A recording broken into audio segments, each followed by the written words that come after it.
Chains here at Martin Molloy. It's the second hour, and just sticking with fine Australian music, www.tism.wanker.com is the title of the new album from, they're going to hate this, Australia's most consistently successful independent rock group. It's true whether they like it or not. TISM, you probably haven't heard the second single from the album. We can't even say the name of it on this show, although I understand Bruce Ruxton just can't get that catchy chorus out of his head. It's driving him to an early grave. We're joined now by two blokes who may or may not be Ron, Hitler, Barassi and Humphrey B. Flaubert. Gentlemen, thanks for your time today. It's a pleasure. Now, let's get to the important question straight up front. I know a lot of people have been thinking about this. How many AFL players are there in TISM, or at least over the years, how many have been in the band? Well, we're actually not AFL. We're more violent and crappy. So, you're looking at the VFL there. Right. We're your second string league. Yeah. We couldn't make it to the AFL. We're the sort of guys who wear, the wedding rings out into the ground, so when you hit someone... Though we're thinking, since Wayne Carey came out and declared his homosexuality, we're thinking of inviting him to join the band. Humphrey, there is a position as triangle player available for Wayne, so over your airways, Wayne. I think they should come out with a sort of a digital triangle, like Kenny G's digital penis thing that he uses. Sure. I reckon that'd be ace. That's a good look. Wayne would be into that. Are you guys big Kenny G listeners? Because we heard a story, I think it was a couple of years ago now, his house burnt down. And the fire brigade arrived and managed to save the recording studio. What a tragedy for everyone. People were pipping his clarinets back in. All right, these gentlemen don't have time for Kenny G questions. They've got all quiet. I mentioned the AFL rumours. What sort of rumours do you guys get? We've heard talk that a prominent Australian record company executive occasionally plays in the band. Is there anything to that? No, Peter Reith doesn't actually work for a record company. We're trying to get him to move into privatising the rock and roll industry, like I reckon he could merge the Mavises and the Choir Boys, that sort of thing, into one more efficient band. Well, he loves the balaclavas. Yeah, he's very keen on that look. Yes, he does. He's a very sexy man, Reithy, and we only want him to get into the band so he can pull the chicks for us. Trouble is we have to rehearse in Dubai all the time, which is a real bummer. Band's best practice, they call it. Right. Now, look, there's a new album here, Mickey. Have you had a chance to have a listen to it? I didn't, and quite frankly, I found it offensive. Yeah. It's the devil's work. Yeah, you've got us there.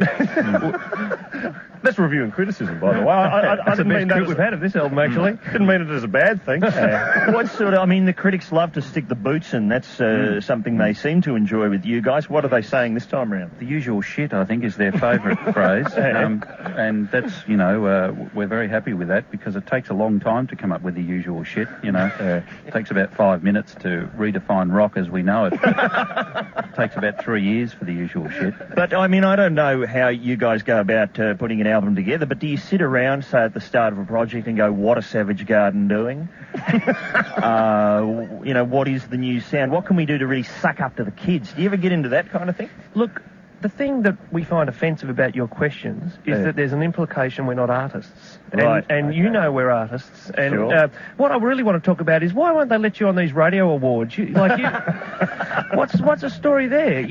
We've been banned from... look, I know a radio station like this would play just about any track on our album, but you've come up against censorship too. Everything of ours is too long and rambling, we're told. Right, this is like Joyce's Ulysses. Yeah, at the end of Ulysses, the big long Molly Bloom section where she ends, yes, oh, yes, yes, yes. And you're doing that sort of work. I know. And these radio awards, now, are these peer voted or are they voted by the industry? It's voted by the industry. Well, you wouldn't worry then, would you? But I know you're quite right. A lot of people do see our show as the radio version of Ulysses. That's right. Well, I heard Joyce did write a novel called What's Up My Bum. Did he? Just wasn't published. Would have been a great one. Well, let's find What's Up Your Bum, gentlemen, because, look, this is a bit awkward for us. You mentioned censorship. We're not allowed to play a single track off this album. Not one. We're offering you a great opportunity here. We're saying we can't play a thing off your new album. What would you like us to play instead? Let's let you have the choice. Anything at all. Well, the trouble with this TISM album is there's all these sort of double entendres. We know what these TISM fellas are all about, really. They're all about sexual intercourse all the time. It's on their minds constantly. And, I reckon Fox FM is very right in not bringing that sort of thing to children. I reckon Fox FM should be playing songs about spiritual awakening. Yes. And I was wondering if you had Cherry Pie by Warrant. Damn it. If we don't, we'll send somebody out. We'll do it right now, Gracie.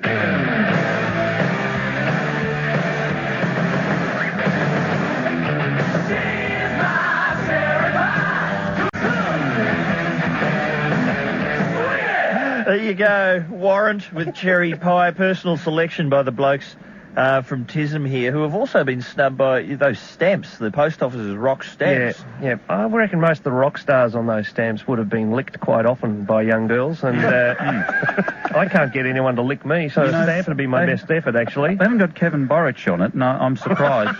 They'd need a double stamp, because I heard he had 2 penises.